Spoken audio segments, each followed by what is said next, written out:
Correct. So, and opposed, and motion's carried. Did you need me to do anything?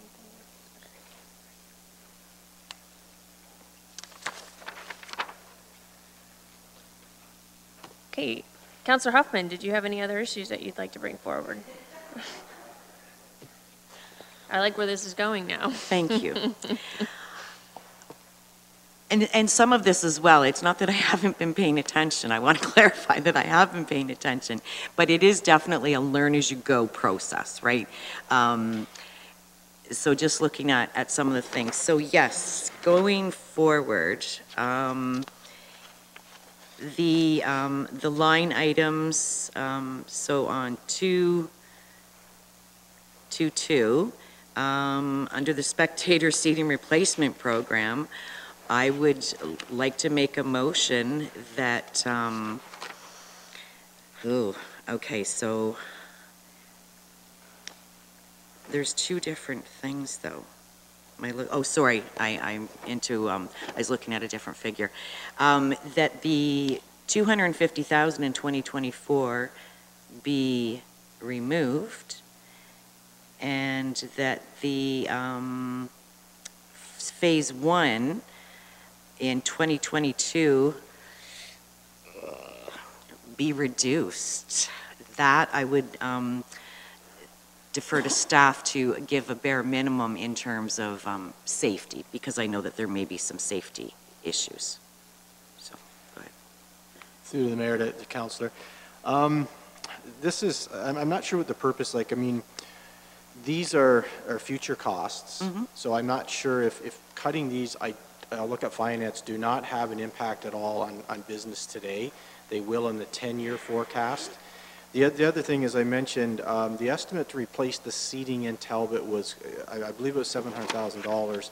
It has already been cut in phase. So I would think, if it helps the councillor, if these two were to stay in here as markers, they don't impact, any cuts on these will not impact what you're trying to get to today, and they're in there. And as the hub and we move along, I think they're probably better to address. I would hate to take them out and say we don't get a multi-use facility and we have to replace the seating. Then I'm going to come back to council and say we need $700,000 for the seating, and you may say, why was it not in the budget 5 years ago when it was? Because I would, you know, we forget as people move on. So not to be long-winded, if they stay in there, I think they're good place markers. We can refine each year as we go forward, and the cuts really don't impact what we're looking at today. I believe I'm correct, Mr. Johnson, on that? Through Madam Mayor, to Councillor Huffman. So, yes, Mr. Cridlin pretty much explained why we have the placeholders in there, and they are, so from 2020 to 2028, it is a future plan, and every year when we bring the capital budget back, these numbers, a lot of times they do shift based on different priorities that happen, that change over the year. So this is a prime example where we have these two as placeholders, and then once we find out more information in 2019, more than likely in 2020, when we come back with the 2020 capital plan, those numbers may or may not change. We like to keep the placeholders in there for our long-term financing reasons. You can see they're both debt financed, and as a result, that helps us plan for our future debt needs, and also companies like Standard & Poor's when they do our credit rating, and there's other entities as well that look at our 10-year capital plan for DC charges and so on. It's all very useful information. Okay. I'm frustrated, I guess, because it's, that was my original understanding of it. But I mean, based on this, then, I guess what I'm trying to say is that overall, I think the whole way that we do this, maybe this probably isn't a discussion for today, but I'm going to throw it out there. I think the whole way that we do this budget process is flawed, in my opinion. It's like when you were a kid and you got the wish book and you sat down and you circled everything that you wanted, and then, you know, your parents came in and said, Santa's only bringing 2 things. So it's, to me, it would almost make more sense to say, you know what, as council, we will not be approving anything over a certain percentage, right? And then the budget comes back that's under that percentage. Because everybody's obviously advocating for everything that they want, right? Like, no one wants to cut anything. No one wants to lose what they've put forward. Sure. And I guess it's a difficult process. I understand the 10-year plan. So I mean, essentially what we would only be looking at is removing any items that are just strictly in the blue. Is that correct? Correct. So any of the other items that we have spoken about with in terms of any rec services or anything, I don't think there's anything else then. Does anyone else have anything to add? Councillor Martin? Not to Councillor Huffman's comment. If I may, I would like to just be brave and go forth with one additional motion, which can be found on page 2-21.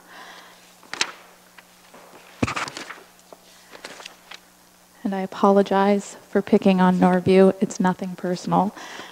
I'm wondering if, I would like to put forth a motion to remove the $25,000 budget line for the LED exterior lights, or additionally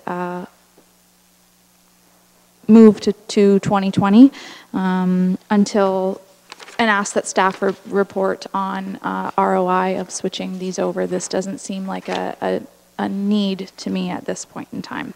Thank you. Is that a seconder? I will second that. I thought I tried that already once this afternoon, but we'll give her another shot. I'm re-inspired by all this right now. Discussions on the motion. Councillor Martin. My discussion points would just be, again, I do not want to be picking on Norview. That's not the case, and I would agree with Councillor Huffman's comments that we have a responsibility to care for seniors in our community. In no way, shape, or form am I trying to neglect that. However, in an effort to really trim the budget, I would like to see some information brought back to us from staff on the return on investments from switching over to these LED lights, and revisit it in another year. Thank you. Any further discussion on the motion? Councillor Michelle. Thank you, Madam Mayor. I do believe that when we talked about these LED lights earlier today, that we heard from staff that the ROI was very high on those, and they were very cost effective. So I'm just going to ask staff if we could have that just reiterated a little bit, Mr. Baird. Through Mayor Chop, having done that streetlight replacement program, there's big ticket items. I'm going to work with Marlene. We'll get some of the information and the return on investment that was associated with that project that helped provide the justification, and now we're seeing significantly reduced hydro bills. So we'll provide that to you in an information memo at the earliest opportunity. Thank you. Okay. Any further discussion, Councillor Martin? Okay, so we'll vote on the motion. I know. Okay, all in favor? Opposed? That's been defeated. Just one last quick one, Roger, if you'll indulge me. I just want to come back to as even being in Port Dover, but living on the river, we have a Coast Guard in Port Dover that I see cruise up and down the river all day, every day in the summertime. And I'm just wondering some further justification of why all of a sudden we need a fireboat in Port Dover which requires us to now buy another boat to replace the Port Rowan boat, which means a truck to pull the boat, which means training, which means fuel, which means maintenance. I mean, it's not just the $40,000 cost of the boat. And we haven't, is there an incident that you could direct me to where this would have been necessary and the Coast Guard wasn't able to fill that duty? To the mayor, your worship, a couple things I'd forgotten is, my train of thought here.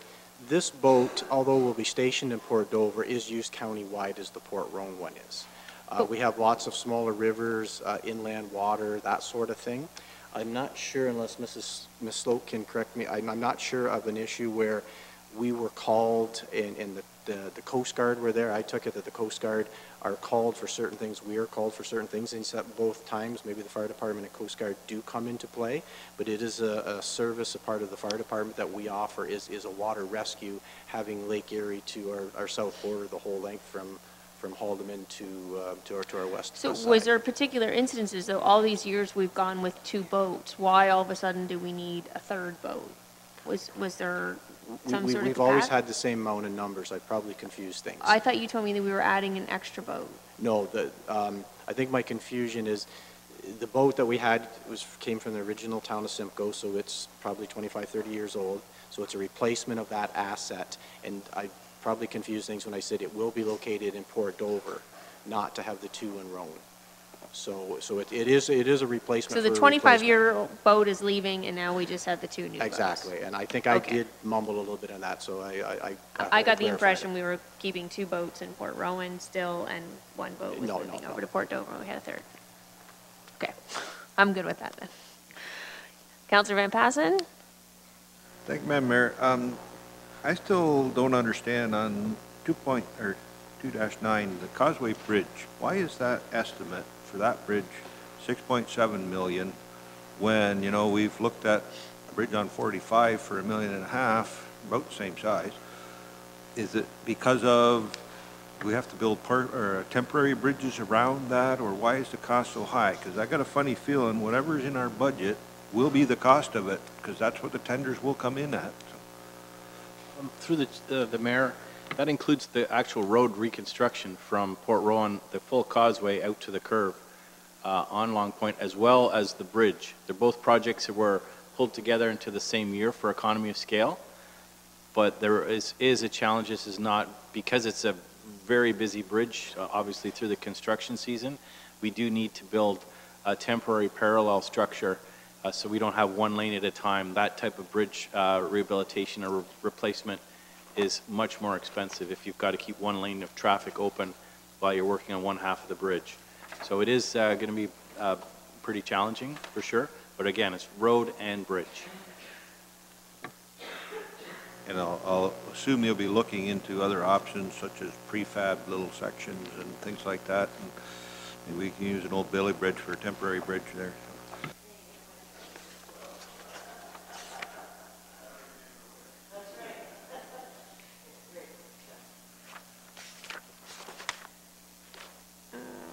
Just 1 second. What's that, sorry? Go ahead. Mayor Chop, just further clarification, fire staff have texted me. Coast Guard do not supply services all winter long as well, so there is, they are seasonal, so that's where we are. I'm good if we're not adding another boat. Okay, I don't want to confuse it, I just felt bad that I The impression you gave me earlier was confused you. just that we were taking Yep. the old boat and we were Yep, moving the okay. old boat to I'll- Dover, and now we had 3 boats instead of 2 boats. Okay, So I enough just said wanted about to the boats, thank you. justify 3rd boat, otherwise keep the boats. There was one about, there was $90,000, 841901 for signs. I just wondered if somebody would be able, 8431901 for signs. I can't remember what page that's on. $90,000 for signs? If somebody, I'm looking. And then Rogers, I know we gotta go.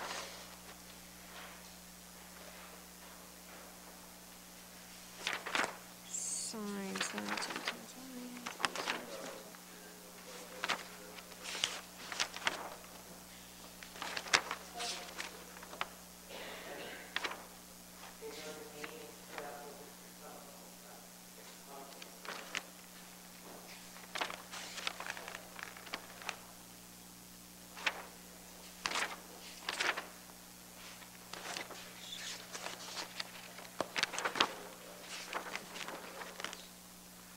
What's that? Oh, okay. To you, Mayor Chop, that 90,000 has to do with our gateway signages. Those are the signs that you see with all the service clubs and et cetera and going into communities. And that 90,000 has to do with a rural economic development grant that's being applied for in 2019, and that's why there's an additional cost in 2019 compared to years to come. That's 25,000. And you're right, some of the work, not the $90,000, not that work, but some previous work has been done to ensure that that 90,000 is to be in place for 2019. And these signs are dispersed throughout Norfolk County, or Yes, with they the are. concert? Okay. Further discussion? Councilor Martin? Thank you, Mayor Chop. Through you to staff, is it a requirement, Ms. Dusling, sorry, is it a requirement that we spend X number of dollars to receive the $41,000 of funding, grant funding? Through you, Mayor Chop, to Councillor Martin. Yes, it is, and if we don't get the grant funding, that will be reduced. Clark, who was here earlier, noted to me that if the funding doesn't come through, there will be $49,000 from the levy spent, with a $6,000 donation from certain urban areas. I'm assuming that's BIAs and chambers, and that would total $55,000 in total. Would it be fair to have a report brought back, or sorry, it would come anyways, right? The grant funding report status, whether it comes in or not, that would come to council, correct? Absolutely. Okay, thank you. Okay, anything further? Oh, Councilor Huffman? Sorry, thank you, Mayor Chop. One quick question for Mr. Cridlin. My last kick at the can here. Just wondering if you could tell me how long it's on 223, line 7331913, the steel light tower replacement at Wendell Park for $145,000. And I see that other parks are kind of down the road. Has that been on the books for a long time, and it's just it's time to shine this year? Through the chair to the councilor, this is a program staff have had for a couple of years, and we had a study done on our ballpark lighting. And again, this infrastructure, it is a replacement of assets. When the parks were built in the 60s or 50s, maybe 70s, the lighting has never been changed. Councilor Columbus, who just stepped out, Delhi was one of the first ones up, and we did have one of them blow over in a windstorm last winter. They were replaced this year, so this year we're looking at Wendell Park. Again, it's the worst of the worst, and we're just going to work our way through these parks going forward.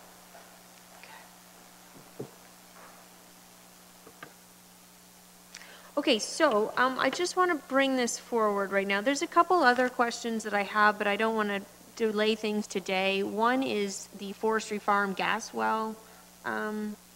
We're looking at some potential alternative solutions. I understand there may be some government funding out there, but there also may not be government funding, provincial or federal. And so if we don't receive any funding, we are going to have to do something on Forestry Farm Road. That's one of the big ones. And I had another there. But my understanding is that the capital budget would not be finalized until the operational budget is finalized. So these issues, a couple of missing items, I think. The other was the senior center, I guess, and some plans there of what's going to be happening over the next period of time. So we'll move to, if everybody's comfortable, we'll defer those to the operational budget days. And because we've got to get to the Long Point Conservation Authority board meeting, it's a big one tonight with the budget. Okay, so the motion I have before me is that report FS 19-02 regarding the proposed 2019 capital 10-year plan be received, that the 2019 capital budget in the amount of $52,612,000 be approved, and further that subject to the provisions of the purchasing policy, staff be authorized to proceed with the 2019 capital projects that are not funded directly from tax levies or wastewater rates, and further that the capital forecast for the years 2020 to 2028 be received as information in the amount of $412,966,000. And further, that the proposed tax levies or wastewater rates required to fund capital projects and contributions to the reserve funds as outlined within this report be included in the 2019 operating budget deliberations for consideration. Do I have a mover and a seconder? Councillor Rabbits and Councillor Taylor. All in favor? And carry, opposed? Okay, carried. Okay, next one, that the actions of the Council of Norfolk County at this council budget meeting held on the 8th and 9th day of January 2019 in respect of each recommendation contained in the reports of the committees and each motion and resolution passed and other action taken by the Council of Norfolk County at this meeting are hereby adopted and confirmed as if all such proceedings were expressly embodied in this bylaw, and that the mayor and proper officials of Norfolk County are hereby authorized and directed to do all things necessary to give effect to the actions of the Council of Norfolk County referred to in the preceding section hereof, and further, that the mayor and clerk are authorized and directed to execute all documents necessary in behalf and affix thereto the seal of Norfolk County. I need a mover and a seconder. Councillor Michelli, Councillor Geisens.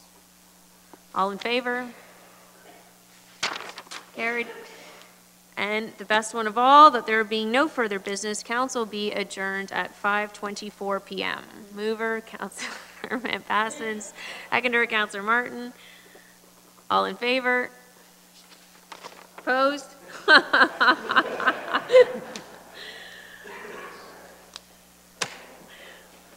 Meeting's adjourned.